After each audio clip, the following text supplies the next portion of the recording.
The front page of the Standard, after hosting Raila, Ruto off to Nyanza, and that story is indicating that Ruto is expected in Migori today, even as region's MPs declare they won't attend his function. But the bigger question is the possible connection between the tour and the lunch DP hosted for Raila and Uhuru Kenyatta last week. And of course, you remember that there was that claim that one businessman, Jim Wanjigi, was also present at that lunch. So that story, you find it on page 6 of the Standard. Ruto to start 2-day visit of Nyanza. He has been doing quite a number of visits, especially in Western Kenya, Kisii, Nyanza, and Central Kenya, but you haven't seen a lot of him in Luo Nyanza. What is it indicative of anything, as the headline suggests on the Standard? Well, for me, I will say that, you know, I don't know why we put my deputy president always in a check. Because he's the deputy president of this country, for heaven's sake. And he can go anywhere as the deputy president.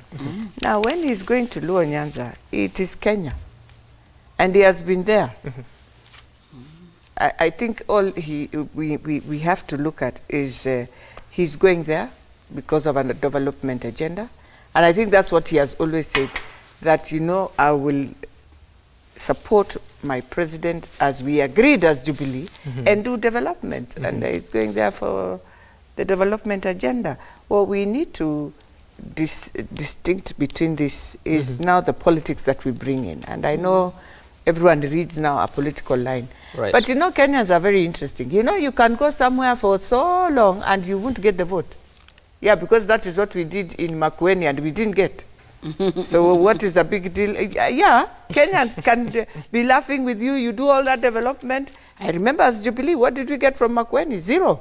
Zero. They told us, oh, hii ilikuwa maendeleo na ni rasilimali yetu. Yes. So it does not count into a vote, by the way. So for me, it's development, and I believe that way. Well, for her, it's development, but is he trying in any way to endear himself to the populace of Luo Nyanza? And as I said, for instance, it's indicated that in Homa Bay, Ruto is expected to commission Kanyadiang Palakadel Road, which is being tarmacked, and of course some other projects in Migori County.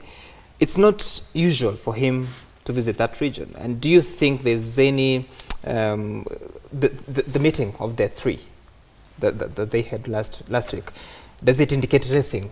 Should we look at it politically?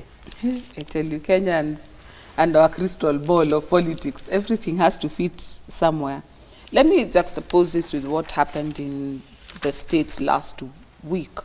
There was a shooting at the synagogue, and President Trump wanted to go to Pittsburgh to condole with the families. And because it's a very Democrat area, it's a democratic state, as in the Democratic Party, is very strong there. And people felt that some of his rhetoric may have contributed towards the rise of anti-Semitism, as they have seen the rise of white supremacy, that maybe President Trump was part of the problem, and they even wrote him an open letter and told him that he was not welcome there.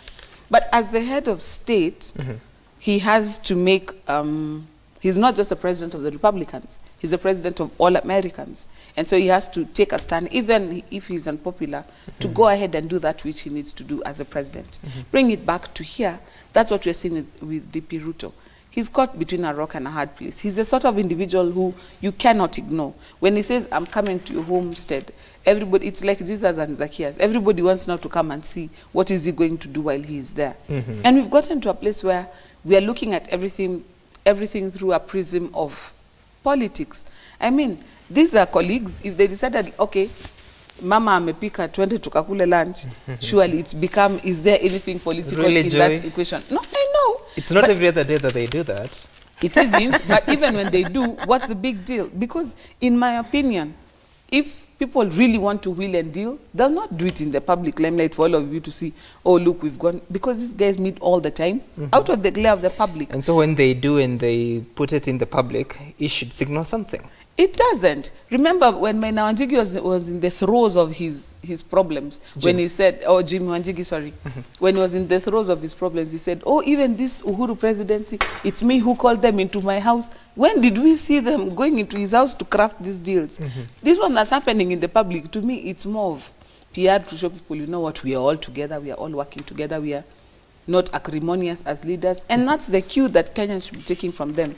But in terms of what it means for his visit, maybe it was an opportunity for him to have a word with Honorable Raila and tell him, look, I'll be in your area next week. I know there's not too much love lost between myself and your people, but if you could have a quiet word with your gentlemen, so that they've said they'll not attend the meetings, but at the same time, there's projects that need to be launched. He is a deputy president. At the same time, the Ketrako boss is also going to accompany him because there's also some development with the electrification that he's supposed. So when you look at it holistically, it's something, it's a dirty job, but somebody's got to do it. Right. And that is doing it this week. I would hope that there's a civility to put the politics aside, get this thing done. And as Honorable Elachi said, not everything is a vote hunting mission.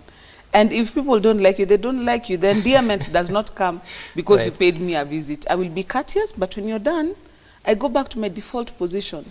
But at the same time, as Kenyans, we need to get out of this. Everything is political. Likely it is. But at the same time, most of the time, we get it wrong because we can't be mind readers. But you see also, Luo Nyanza has to appreciate that at one point, the deputy president also was with them. He was a friend. He did a campaign with them when he was in ODM. So what changed? If now we are back together, and I know the handshake will work for him, so I don't think there is a big issue now we need to talk about. Okay. The time will come when now we will see the real friends of the deputy president and those who used to lie to him. You know, time will come. And that is why I always say, if I'm supporting my deputy president, regardless of everything that we do, we will support and do the right thing. Not lie, not use, no, and not pretend. Because if I'm supporting my deputy, you come in my backyard, you will find the people, and not pretenders. Yes. Real people who support you, who are with you, and with reasons. And those reasons is what I want to tell our male politicians. When you are talking to people, go and tell them the real. Because when you go back at home, people say this. You hear they are talking. They are saying this, and then you embrace. You lie to him. And you know, in Siasa, I learned one thing. In Dagoretti North, people will laugh at you, but they are not with you. But I had a group I knew, this one, regardless, and they were my lawyers. I knew these lawyers are dying with me, and they did, in fact. So you will know. Pretenders, you'll even know a politician who is just lying to you and he's just there using his money. And I want my deputy president to start sieving them. Stop, yeah, so that you have your journey, which is a clear journey, and a journey where you pray to God and you tell, show me, my friends, show me. Because, you know, politicians, we are interesting. We can turn around because you want to survive, you don't, and then you'll tell him, you know, now my backyard, I can see my backyard is not working, so I have to just go with my people. Some of us, we go with what we believe in, the ideology. That's the most important thing. And that's why we will lose, because... Yeah. Quite a campaign strategist, don't you think? Well, Joy said that this is not a political, mission, but just hours before his trip to Nyanza, Ruto was in Kakamega, where he spoke of forming an inclusive government if elected president. That's okay. That's fantastic. Good. And then he said, I'm responsible to develop all regions the way we are currently doing as the Jubilee administration if elected president. Yeah. Joy thinks it's no politics. We take a short break. Inclusiveness means even a lawyer can become a deputy president, which is okay for me. Deputy president, we have no problem as lawyers this time. Whoever. Yes, and in fact, we have to go for yesterday the lawyer leaders told him, pick one of us to be your running mate. Very clear. Yes. In my mind. Joy can be running mate. As long as lawyer, I am clear. My fellow lawyers, Moboshe. Musinjire bule. Okay, if you know